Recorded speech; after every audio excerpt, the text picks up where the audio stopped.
Olá, o meu nome é José Aides Rocha.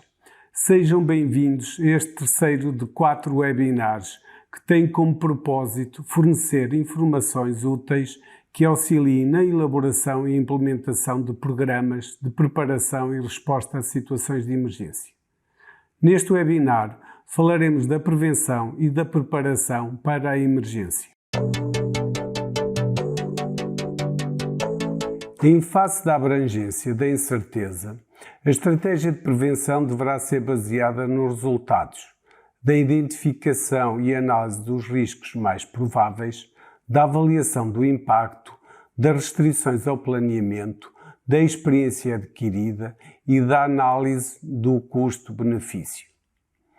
A organização deve, assim, ter um processo de controle dos riscos identificados, que lhe permita ajustar o nível das medidas preventivas, por forma a torná-las adequadas ao risco.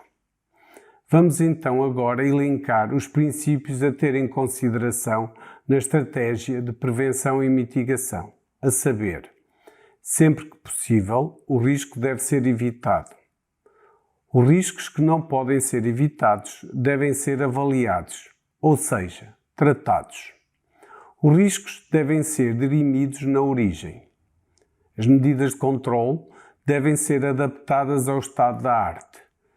Deve ser dada prioridade à proteção coletiva sobre as medidas de proteção individual. E, por último, os recursos humanos devem receber formação adequada. Um planeamento da emergência que contemple todos os riscos afigura-se avassalador, mas, ao contrário do que se possa inferir, as organizações não se preparam para todos os cenários. Deve existir, contudo, uma estratégia previamente definida, bem como devem ser preparados e alocados recursos, humanos e materiais, para dar resposta às situações de emergência mais prováveis. As atividades e estratégias de prevenção e mitigação são materializadas sob a forma de planos.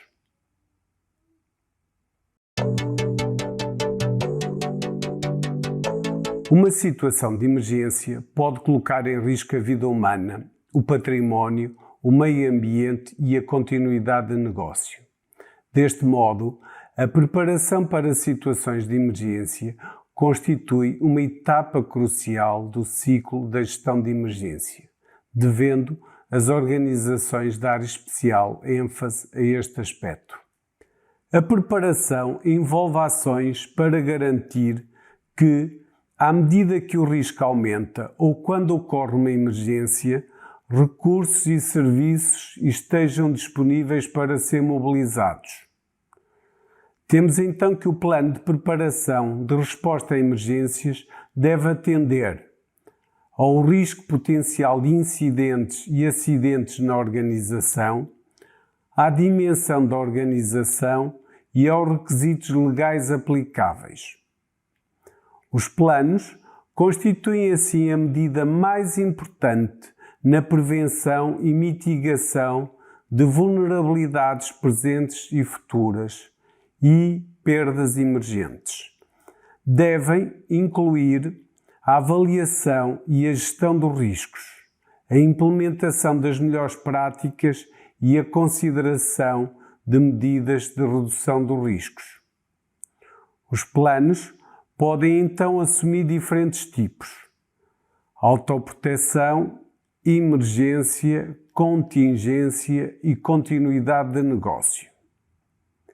Ao identificar proativamente ameaças potenciais, recursos críticos necessários e protocolos de resposta a emergências, os planos fornecem a estrutura necessária para enfrentar qualquer crise que surja no decurso da exploração das organizações. Para fazer face às situações de emergência, devem ser previamente identificados os recursos disponíveis e necessários a mobilizar e operacionalizar em tempo útil e sem impedimentos. Assim, deve ser implementado um sistema de identificação, catalogação, localização, mobilização e eventual desmobilização de recursos, quer sejam internos ou externos. Pode ser também levada em consideração uma avaliação de custos associados à sua utilização.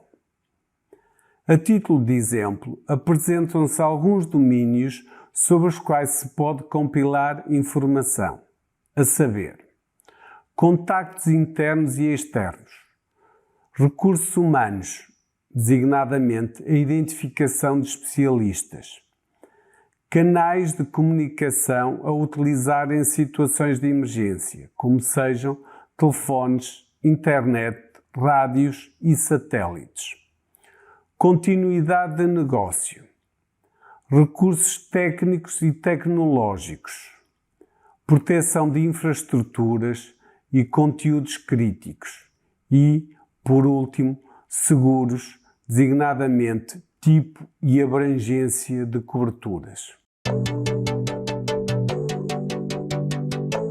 Depois de elaborados e validados os planos, recomenda-se que a gestão do topo providencie, junto aos recursos humanos com responsabilidades de atuação em situações de emergência, a formação geral e específica, bem como o treino das ações aí contempladas, tendo como objetivo garantir que conheçam as estratégias delineadas para fazer face às situações de emergência, agindo de acordo com os procedimentos neles estabelecidos. A eficácia dos planos é melhor avaliada através da realização de exercícios de simulação, que validam a capacidade de gerir e dirimir um determinado evento indesejado, desde a fase de alerta até à recuperação. Os exercícios práticos devem ser concebidos com base em cenários credíveis e realistas.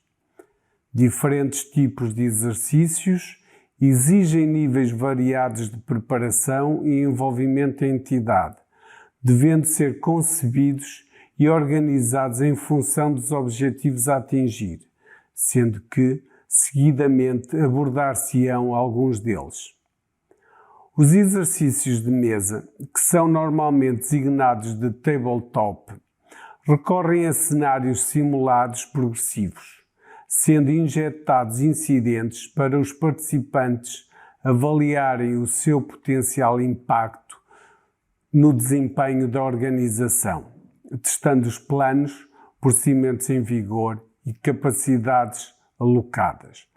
Passemos agora ao simulacro, que é um exercício coordenado e supervisionado, normalmente usado para testar uma operação ou função específica de forma repetida. Por último, o exercício funcional é um exercício interativo totalmente simulado que testa a capacidade real de uma organização para responder a um evento.